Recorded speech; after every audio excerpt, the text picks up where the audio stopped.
And welcome back, everybody, back here again on the Shield of Faith podcast. With you, as always, I'm Jesse Phipps, and back with me, I'm Garrett. Welcome in, everybody. Today we're back at the old Ringgold Fire Department substation. We are got the doors rolled up. The weather's nice, so we got our sunglasses on today. Figured we'd mix it up, give you all a little bit of different background here. I also wanted to call something to y'all's attention as you go through our episodes. If you'll look right on the front of our table right here, we always add something to it. Something that kind of represents what we're interested in or our personalities or something like that. I don't know if any of y'all's noticed that yet, but yeah, it changes. Just wanted to call attention to it. Yeah, it changes up every few episodes. It does. We try to switch it up. Sometimes we even talk about it in episodes. We had the shotgun called rifle up there at one time. That's true, yeah. And we had some duck calls up there and things like that. Different stuff. I think we've had a Scottish basket hilt back sword up there at one time. Yeah, we had fire coats, fire helmets. We had an original 45 ACP ammunition canister from World War II up there at one That's point. right. I think we had a 1903 A1 Springfield sniper rifle up there at one time. We've had a few. So we're just wondering, comment below and let us know if any of y'all have noticed. Yeah. Better yet, let us know what your favorite one was. Yeah, exactly. Yeah. Or maybe what you'd like to see in the future. And if you're just listening to this on the audio side, now you have a reason to go back and watch the videos. You're missing out. You're gonna have FOMO. Yeah, you get to get a little peek into our nerdiness from time to time. So, but yeah, so you noticed we're minus Jake today.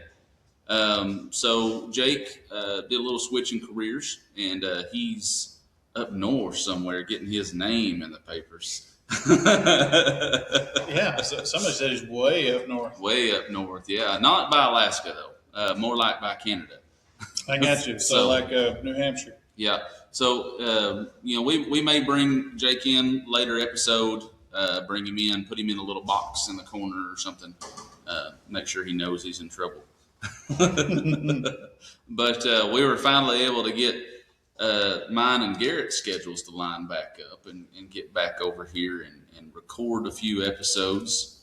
But that's where we are. Softball season's cranking up. I think you got a girl that's traveling playing some league ball and maybe some travel ball this spring. Yeah, Emmy, my daughter, she's at a tournament right now. They are currently in the semifinals. Yeah. To win the entire 2-day tournament down in Sulphur Springs, Texas. So if you see me over here checking my phone every so often, I'm checking the score of my daughter's softball game. Yeah. Softball season is ramping up, and collegiate basketball season is winding down. I think it's March Madness time.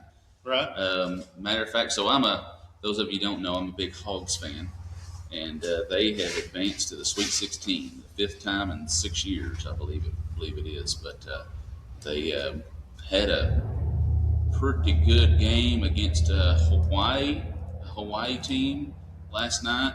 Number 4 Arkansas against number 13 Hawaii. Of course, once you get into the NCAA tournament, it's anybody's game, any game. Oh, yeah. You never know which way it's going to go. No. Did you see the commercial the other day where it come up with some sort of percentage quantum on how the likelihood of drawing up a perfect March Madness? Yeah, it's like 1 in a trillion or something like that. It's crazy. Which is, I think you have better odds of winning the lottery. Yeah. I'm not saying you have better odds that evolution is true, but it's probably close. Yeah, no kidding.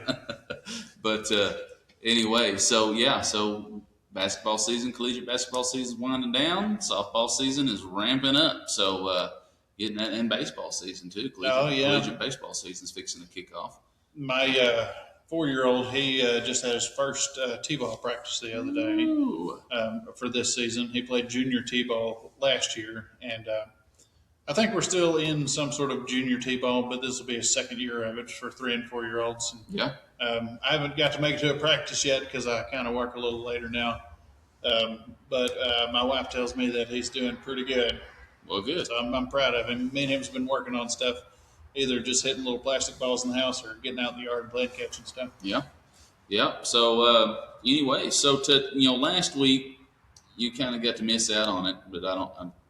Those of you that are watching now, if you haven't went back and listened to the previous episode, go back and listen to it. We kind of gave an introductory to John, and the Gospel of John, not one of the letters of John, and so we're going to start kind of going through that a little bit here over the next few episodes, kind of breaking John down a little bit. Um, John kind of had four sections, so we're going to kind of start going over the first one here, and it's not real long. It's just the first couple of chapters of John, um, but that's it. Kind of establishes who Christ is, which was basically the whole point of the Gospel of John. So John writes this book totally different than the other three Gospels. He jumps almost right into the middle of Christ's life, right about the where he gets baptized by John the Baptist. Right. And that's different than the other three Gospels, because the other three Gospels have the nativity narratives. And that's something you see totally different about who John is and how he's writing and what his relationship with Christ is, and also when in the history of church this is being written. Right. It's written later than any of the other Gospels. Oh, is it 180 AD? Is that right? No. It's I think it's 80 AD. Okay, something 80 like AD. that. So but it's written at least a decade later than the rest of the Gospels. And what you're seeing here with John, because he's one of the last apostles alive at this point, is you're seeing that. So a lot of these witnesses that got to witness Christ's ministry and got to witness the creation of the church. Yeah. With the day of Pentecost and everything that followed quickly thereafter. A lot of the witnesses are dying, and there's not a lot of written material yet. They didn't feel a need to write everything down right now because they're still out there spreading it by word of mouth. Right. And so John sees this coming, and he's seeing a lot of doubt and dissension being spread amongst who Christ is. The Jewish church is trying to sow doubt in who Christ was. That's right. The Romans are trying to sow doubt, and so he's writing this to establish. The Romans are even taking it a step further and feeding Christians to lions in the Colosseum for entertainment. Yep, they rightly seen the Christianity movement as a threat to their pagan empire. And it was. It was. And once they finally kind of accepted what Christianity was, and they found a way to turn it and use it to fortify their empire. Right. But it still totally changed everything. It did totally change the empire. I don't think it made it fall, but that's a totally different type of podcast. Yeah, exactly. Maybe one day we'll start another podcast down the road, but let's get this one on good and going first. So that's kind of where John's at. John sees what's going down in the world, and he sees that there's not a lot of written stuff that's being spread throughout the churches, and he wants to kind of put who Christ is to bed. He doesn't want people to say, well, he's just a prophet, or he's just a rebellious Jew, or he's a radical, or anything like that. He wanted to define who Christ was. And that's really the first couple of chapters. That's what he does. Right. He establishes that pretty hard. One thing that, and it's right off the bat, like verse 1. In the beginning was the Word, and the Word was with God, and the Word was God. The word there, I'm going to say word a lot. So the word there is logos. Right. Which... That sounds familiar. It is. So for the Greeks reading this, they would have known that word to mean just more than the written word or the spoken word. They would have known it as to be the weight or the truth behind the word. Right. It was the thing that gave word meaning. Sure. So it's a lot of depth in that one word. Yeah, and in our modern iteration of that word, it's kind of similar. A logo. You see it and you already know what word's associated. Yeah. Yeah, we could we could, like, well, for example, on this hat right here, you see these cross sabers. If you've ever known anything about the military, you know what that means. That's the symbol for cavalry. Right. Um, you see the Maltese cross on this truck over here behind us. You automatically know that's a fire department logo. That means something. Right. Like it has weight to it just by being what it is. And that was very indicative of what John's trying to get across here. Sure. He's trying to establish that we're not just talking about what I'm writing down. We're not just talking about what somebody's saying.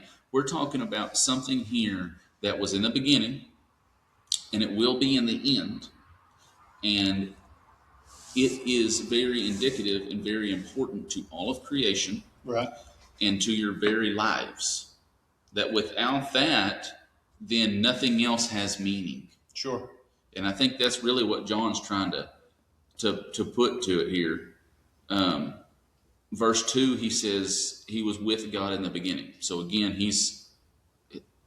if you're a Christian during this time, you know exactly who he's talking about. He doesn't even have to say, I'm going to be talking about Jesus here. You already know. Right. Because when he says he was with God in the beginning, if you're a Christian, you know who he is. Yeah, absolutely. And something I really like about this is, so he's also appealing to the Jews here who, had studied old scriptural scrolls for their entire upbringing. They went to the synagogue and heard them read. If you had a Jewish education, where you were a family of means, or you were preparing to serve in the Sanhedrin, or something like that, you were reading these scrolls, you were studying them, you were following certain trains of thoughts. They were studying the Torah, the first 4 books of the Bible, correct? Right, yes. So, Genesis was a big part of that. So the Mosaic writings, I believe that would be Genesis, Exodus, Leviticus, and Numbers. Yes. So there's you know who this is. You know that you're talking about the beginning, and you're talking about creation, and how was everything made? Spoken into existence. Spoken into existence. God said, "Let there be light." Yeah. And it was so. There was nothing else needed. Sure, yeah. And being spoken into existence, by speaking, it causes vibration, and you can go down that rabbit hole as well. That's also for a different podcast. Right. So something I think, is interesting here. It establishes something that we, as the Protestant world of Christians, we fall into pretty quickly. Is verse 1 and 2 there? Well, verse 1, 2, and 3, and probably more when we get delving off into it. It quickly establishes, or starts to establish, the idea of the Trinity. Right. That God is more than one person being contained in one being. Right. Like it quickly establishes that, because it says, in the beginning was the Word, and the Word was with God, and the Word was God. So it was both with God and it was God at the same time, but also separately. And that goes back to some of that stuff that it's kind of hard to wrap our 3-pound meat brain around a concept like that. Yeah. See, that's the thing. We're talking about going back all the way to creation and extending into eternity, and we cannot even fathom going back to the start of creation. Right. Much less fathoming what eternity looks like. You can't even get a majority of the human population around the earth to agree on how old the earth is. So, I mean, just exactly like Jesse said, it's beyond our comprehension, really. Yeah. So verse 3, through him all things were made, and without him nothing was made that has been made. That flies right in the face of evolution. Yeah, but it also kind of supports the law of thermodynamics. Yep. No energy can be created or destroyed. Mm-hmm. I think that's actually the law of conservation of energy, but it's thermodynamics is the same thing. So Verse 4, in him was life, and that life was the light of all mankind. So again, verse 3 and 4 kind of go hand in hand. He made everything, including life. Without him, there is no life. And if there's no life, what does that leave us? Nothing. Death. Yeah. That's what I would say. So again, we're tying back into Genesis here and creation and original sin even. Because if we want to sit here and talk about it, when we, as man, when we sinned, now we're separated from God. And if we're separated from God, we're separated from the Word, which was with God and was God in the beginning. Right. And through him, all things were made, including life. So if we're separated from him, guess what we don't have? We don't have life. That's right. And if you turn that process back around, if you start getting in the Word, then you'll start making those stair steps back up the other direction. Right, exactly. The light shines in the darkness, and the darkness has not overcome it. I remember growing up, and we do all these Bible lessons and stuff as a kid. You turn all the lights off in a room, and you shine a flashlight. And sing This Little Light of Mine. Yeah, exactly. But the point of the story, the point of the lesson was there's just one light in that room, and no amount of darkness is going to overcome that light. That's right. Even still, right now, even as grown people, if we go to reenactment or something, you can see a campfire a long ways from off. A long way off. From miles, you can see that fire. And that tails right into what he's saying here about the light. Then he goes into talking about John the Baptist. Like verse 6 there, he's talking about there was a man sent from God whose name was John. He came as a witness to testify concerning that light, so that through him all might believe. So he's testifying about the light.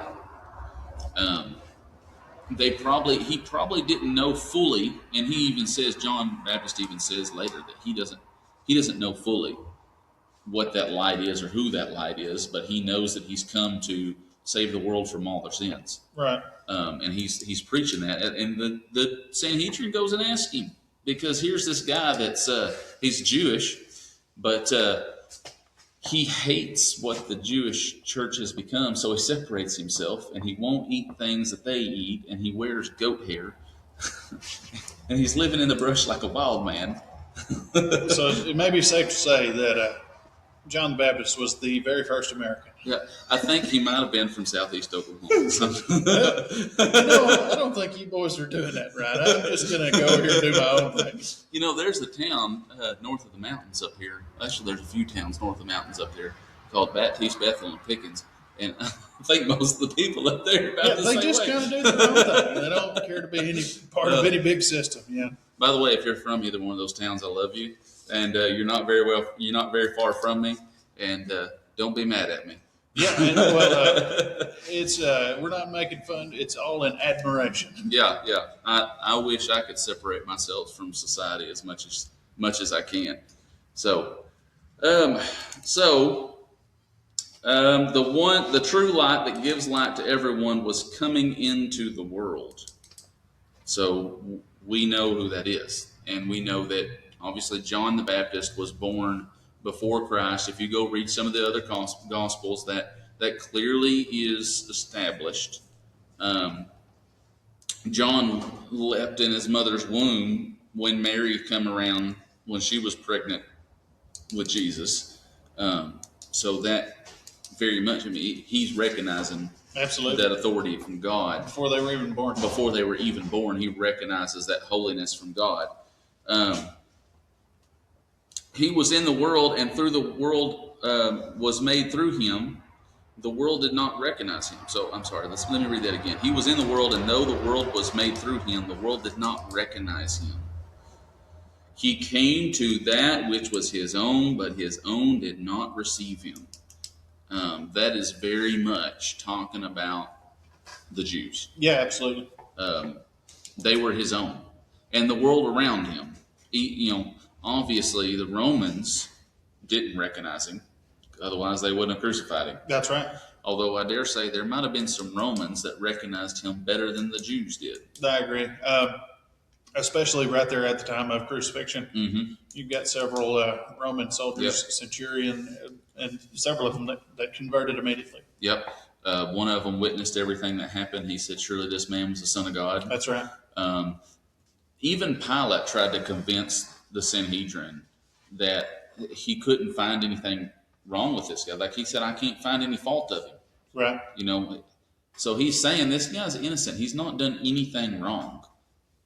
And they were adamant on crucifying him. And we'll get to some of that later when we're delving off into some of the later sections of the book of John. But even they were recognizing, to an extent, each one within their own capacity, that there's something different about this guy. Right. Like you said, some of them converted immediately. Some of them immediately recognized that he was the Son of God. And then some of them at least recognized that he was innocent. Right. And that the Jews were wrong in what they were trying to do. So let's see here. Yet to all who did receive him, to those who believed in his name, he gave the right to become children of God. And so that right there, so that's through verse 12. And that right there, it's more of it's like a forward almost to this book. It's like you go and buy a hardback book and you've got the jacket and you have that little panel on the side of that open cover where you get to read about kind of the rundown of what the book is, the synopsis, if you will. Yeah. And that's kind of what he just did here. He addressed it to, he ended this with addressing it to who he's writing it for.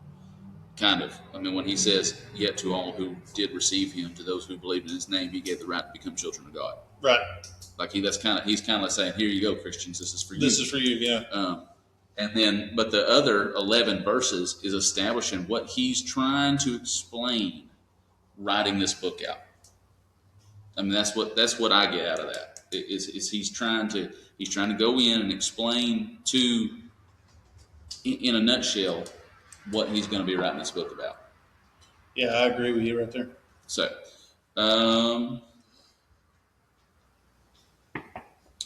you want to read some? Sure. Okay. We're in verse 13. Chapter 1. Yep.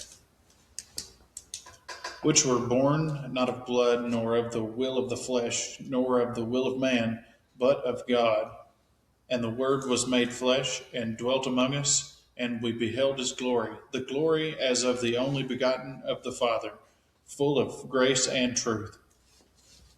Okay. I'm going to see something. So, again, it's logos for word. So very much those that are speaking Greek here would very much understand the meaning became flesh. Right. And made his dwelling among us. And he's establishing that we're witnesses to this. That's what he's doing here with these couple of verses here. He's saying that he came in basically of his own will and intent, not of anybody else's. Like him and God, which he's already established, are two and one of the same being. Right. So he's sitting here he's saying the logos, the meaning, decided he was going to come down here and live amongst us so that we could witness his glory, to witness the glory of his name, to witness how great he is, and try. He's also calling attention to Jesus coming as basically God in the flesh. Yes. Yeah, so he became flesh. So those two verses there is kind of where that idea comes from. Right, and that, it kind of goes back to what we talked about a few episodes ago when we were talking about predeterminism. We were talking about how he came down here and was tempted as we are tempted. Right. He came down here and became fully man, even though he was fully God. And that he was tempted the way we were tempted. So he came down here for a few purposes. One was so that we could see his glory. We could again begin to have a relationship with him and witness the things that he was about. Understand that he was the meaning behind all life. Right. And then so that he could be flesh and live as we live and be tempted. And that, like I said, that goes hand in hand with be tempted as we are tempted. Yeah, I agree. So,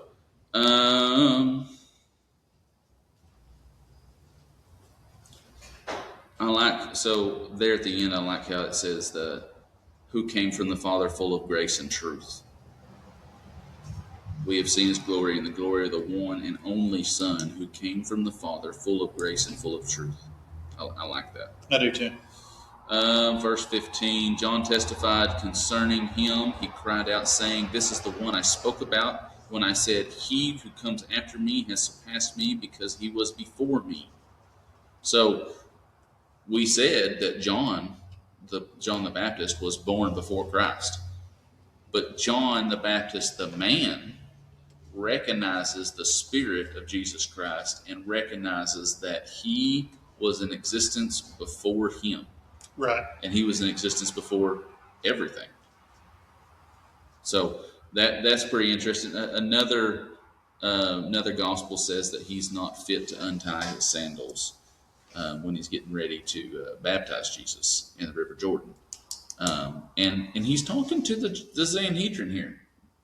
There were people that were witnessing him baptizing people in the River Jordan, and he's been answering questions to them for a while.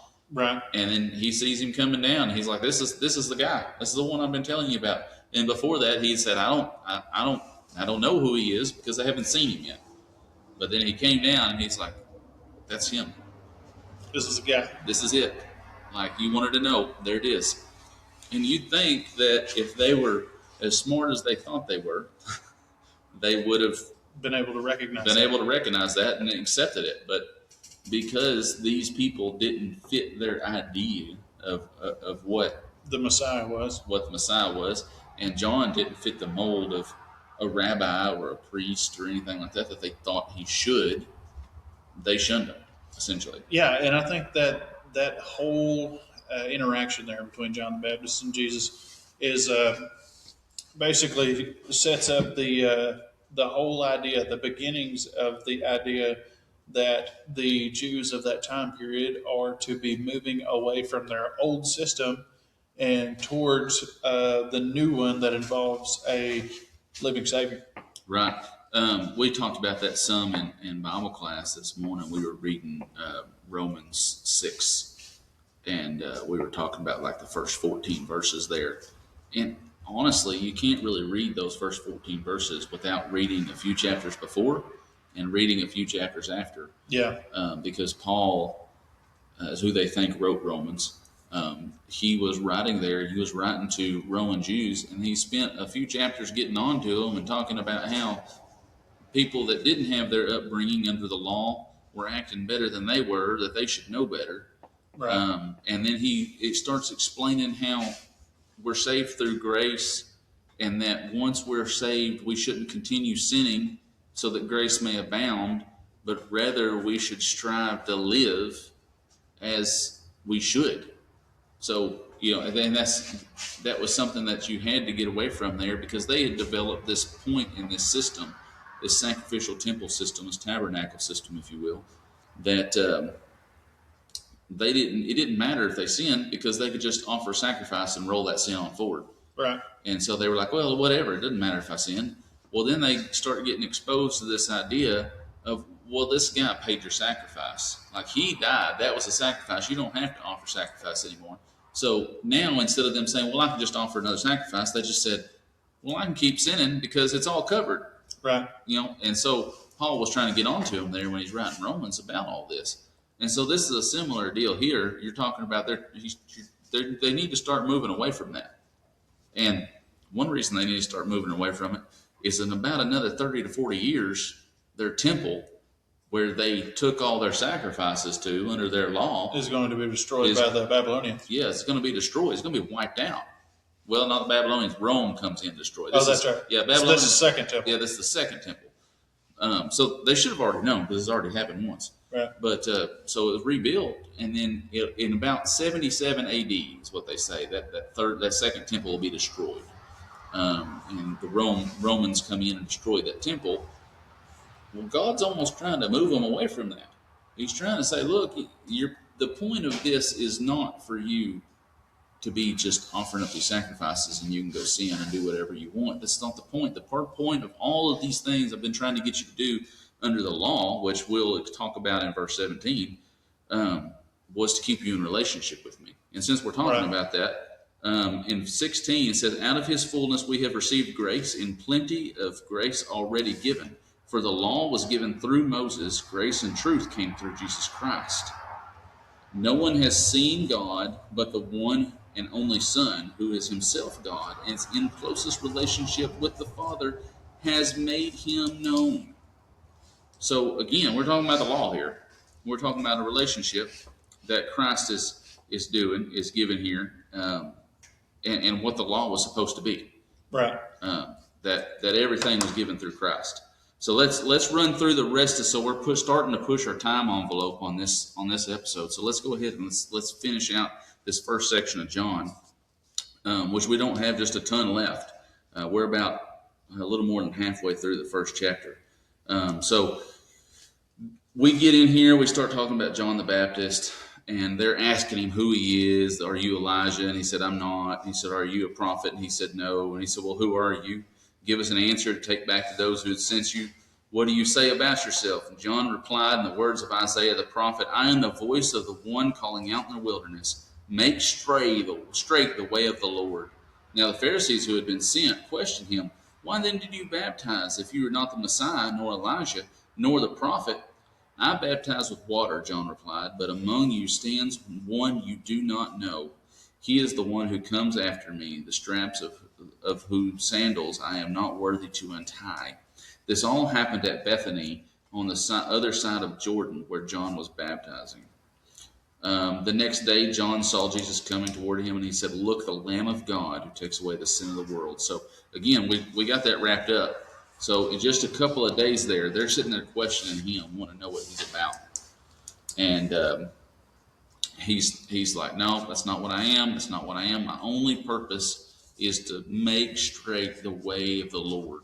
That's it. That's all I'm doing here. I'm just preparing the way for God to come in. Like, that's it. That's all I'm doing. I'm just preparing it. Right. I'm not doing anything else.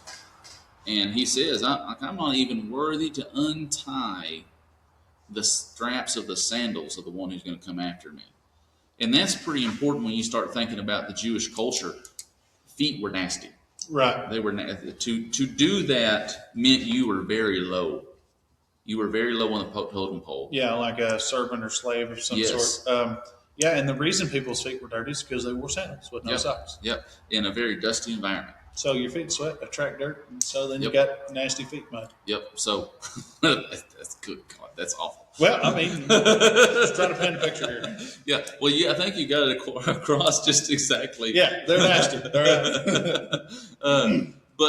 So that's what he's saying here. He's saying, I'm so low, I'm not even worthy as a servant would be or a slave to untie this guy's sandals. That's how unworthy I am. And that's what he's trying to get across. And they're wanting answers. And then he points him out. Verse 31, I myself did not know him, but the reason I came baptizing with water was so that he might be revealed to Israel. Then John gave this testimony. I saw the Spirit come down from heaven as a dove and remain on him. Nobody else seen this. John did. Right. And I think there are several reasons for that. I think God may have been giving John a little bit of respite from what he knew was fixing to come. Right. Herod was fixing to call for his head. And I think he may have been preparing him for that. But also, like I said, no one else knew. And I think John's time was almost over, so God was giving him a little bit of respite from what was fixing to come for him. Right. Because he wasn't God, so he didn't know everything, unlike Christ. But he was fixing to go through a lot of pain and suffering, and he needed to know that his purpose was fulfilled and that he did what he was supposed to. Right. I think that's one reason there. 33, and I myself did not know him, but the one who sent me to baptize with water told me, the man whom you see the Spirit come down and remain is the one who will baptize with the Holy Spirit. I have seen and I testify that this is God's chosen one. King James Version says, I saw and bear record that this is the Son of God. And I like that better, because if you talk about court of law or anything, you say, I bear record. Right. And he says God's chosen one, but in King James, in NIV, but in King James Version it says the Son of God, and I like that better. I think that fits much better. That's verse 34. Yes. But so it goes on here, and this is a pretty good stopping point for the end of that first section. And you have to think, we didn't even get out of the first chapter, and we're pretty much done with that first section. So that first section of establishing just exactly who Christ was, and how long he's been around, and what his purpose was, and then offering witness evidence, right, of what was going on here. It's kind of powerful enough. Just those 34 verses there talking about that one. That section's really short. It's probably the shortest section of the 4 sections of John.